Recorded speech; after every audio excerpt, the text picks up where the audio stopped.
A pleasure that you could be a part of this morning's bulletin. I am Eric Mawuena Egbeta. Let's settle for the details now. Parliament is reconvening today for an emergency sitting call at the instance of the Speaker, Alban Bagbin.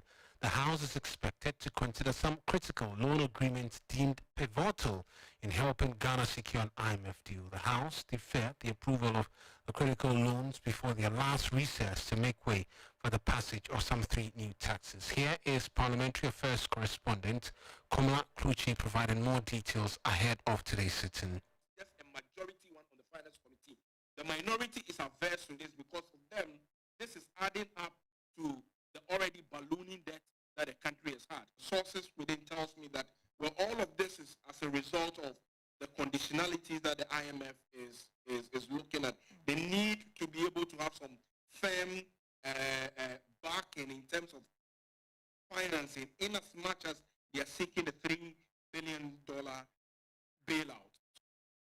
That's Parliamentary Affairs correspondent Komla Kluchi. Meanwhile, the president has been appealing to the Japanese Prime Minister Fumio Kishida to help Ghana secure board approval from the fund for its $3 billion extended credit facility. The president has been speaking at the Jubilee House as part of a working visit by the Japanese president. As you know, we're also in challenging times in our economy in Ghana. The difficulties that the Ghanaian economy has run into is necessitated us having recourse to the short-term assistance that we can get from the IMF. And we are fully engaged in the negotiations with the fund and are hoping that very soon those negotiations will come to an end. Obviously, Japan, which is a very influential member of the fund, can be of assistance to us in making sure that we get a good understanding with the fund about the future of our development. That's President Akufo-Addo speaking as part of a working visit by Japanese Prime Minister Fumio Kishida. Away from this, and officials of the Railway Ministry and the Railway Development Authority are this morning expected to report the Ghana Police Service following the arrest of 2 persons in connection with the theft of railway tracks. The police, on the back of a viral video detailing the theft, picked up the 2 suspects, Ibrahim John and Bashiru Ibrahim, who were arrested while transporting the said items to Ferro Fabric Limited Yard in Tema. According to the suspects, their company has been contracted by the Ministry of Railway Development to cart the exhibit items to Tema. The police has thus invited management of Ferro Fabric Company along with officials of the Railway Ministry and the Development Authority to report and assist in ongoing investigations. Now, the body of a man has been retrieved from a collapsed building at Medina here in Accra after the 3-story building they were working on collapsed there yesterday. The building, which was under construction, came tumbling down, injuring 3 others, with the last person trapped under the rubble for hours. Rescue efforts by the National Disaster Management Organization, along with the police and fire service, were hampered with lack of logistics. The body of the victim, however, was retrieved after long hours of rescue efforts. An eyewitness has been speaking about the incident. Actually, what happened is that we were casting a 3rd floor concrete. Then all of a sudden the building collapsed. The whole thing. There was no blocks. It was only beams that has been cast, and then that was what collapsed. Yeah. I was in the building. I was working downstairs. I was working on stones and assisting the machine operator as well. I was in on the building. Yeah.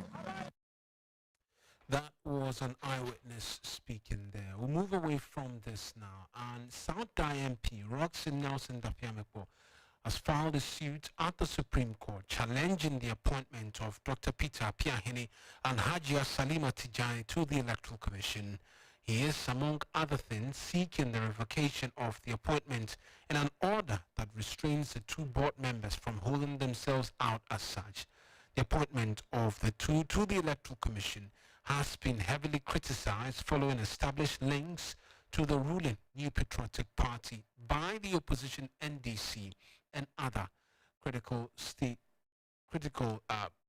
social groups. Now, a declaration, amongst other things, that is being sought by the South Dai MP is that upon a true and proper interpretation of the letter and spirit of Articles 23, 44, 1, 45, 46, 284, and 296 of the 1992 Constitution of Ghana, a person is not qualified to be a member of the Third Defendant Commission if that person is a known sympathizer, a member openly affiliated or identifies with a registered political party in Ghana.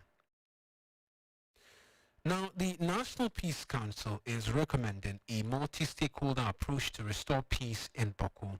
The comment comes on the back of fresh commitments by President Akufo-Addo to resolve the decade-old conflict. President Akufo-Addo, as among other things, says that resolving the ongoing conflict in Boko remains a top priority of his government in the last years of his presidential term, following renewed clashes in the troubled town last week.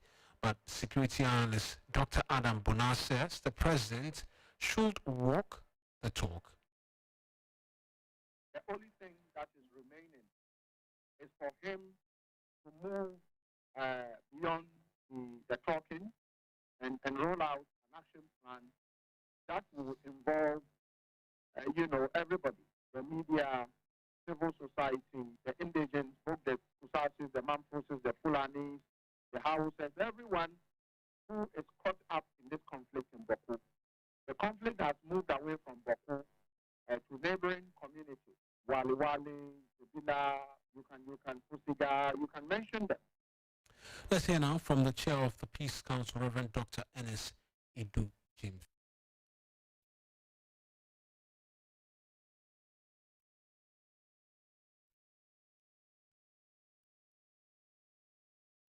The House of Chiefs must be there. The judiciary must be part of it, because the case has gone to court and come out of court. And then you have the politicians. And then you have also tribal interests. Because some of the issues happening in Boko are not, as it were, managed by people in Boko. But there are people outside Boko who are instigating all the things that are going on there. So it's a very, very complex issue. That's the chair of the Peace Council, Reverend Dr. Enes Idu Jimfi. Before we go, the first batch of Ghanaian nationals evacuated from war-torn Sudan are expected to arrive in Ghana this morning after successfully crossing over into Addis Ababa in Ethiopia. A total of 74 Ghanaians will be flown to Accra after completing their immigration formalities with the assistance of the Ghana mission in Ethiopia. Additionally, one footballer and two engineers have also been assisted to cross over the Egyptian border at Wadi Halfa, north of Sudan, with two other footballers going through final checks. According to the Ministry of Foreign Affairs, more efforts are underway to get all Ghanaians willing for assistance out of harm's way to either Ethiopia or Egypt. They've also provided contacts of persons to assist stranded Ghanaians. Now, NDC 2024 flag bearer aspirant and former Finance Minister Dr. Kwabena Dufo is confident his son, Kwabena Dufo Jr., will win the Setra From Plains parliamentary primaries of the NDC and go ahead to claim the seat for the party come election 2024. Dufo Jr. will be slugging it out with another contender during the May 13 primaries of the opposition party. His father, who's seeking to lead the NDC as a presidential candidate, says his son has his full support as he ventures into politics, and there'll be a lot more on that for you if you stay with us here on 3FM, because that full interview will air later in the course of the day. That's our bulletin for this morning. A lot more news when you log on to 3news.com. I am Eric Mawuena Egbeta. Johnny Hughes and the Sunrise team is next. Do stay tuned.